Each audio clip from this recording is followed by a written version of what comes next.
of the sovereignty and territorial integrity of the state of Qatar, we express our all-out support and solidarity with our Qatari brothers and sisters. Your Highnesses and Excellencies, Israel's assault against Qatar is not an isolated incident.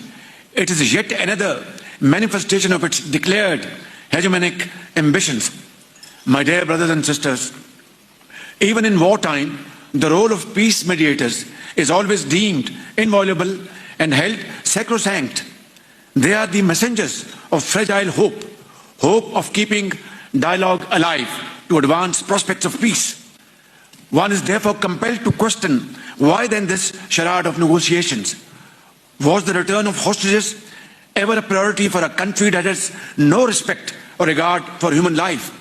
Excellencies, we deeply appreciate Qatar's sincere and tireless diplomatic efforts, guided by the able leadership of my dear brother, the Amir, His Highness Sheikh Tamim bin Hamad Al Thani. Qatar has consistently endeavored to bridge divides and promote the noble cause of regional as well as global peace under the most daunting challenges. Ladies and gentlemen, while Gaza bleeds, the heart-wrenching cries of its innocent women and children echo through these halls. We can hear the frail voice of the 10-year-old boy Amir, who walked 12 kilometers barefooted for a few morsels of bread, only to be gunned down by Israeli soldiers along with 64,000 of his fellow countrymen. Israel's genocidal campaign has reduced Gaza to rubble and ruin. The world shall always bear the scars of this unending carnage etched on the very soul of humanity. Injustice has reached an unbearable level. This must stop, and stop now. Excellencies, Pakistan reiterates the following urgent and essential steps. Israel must be held accountable for its war crimes against humanity.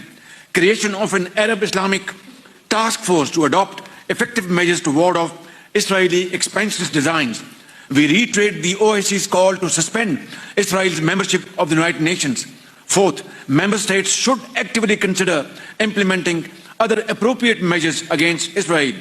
The UN Security Council must urgently demand from Israel under Chapter 7 of the UN Charter an immediate, unconditional and permanent ceasefire, release of hostages and exchange of Palestinian prisoners.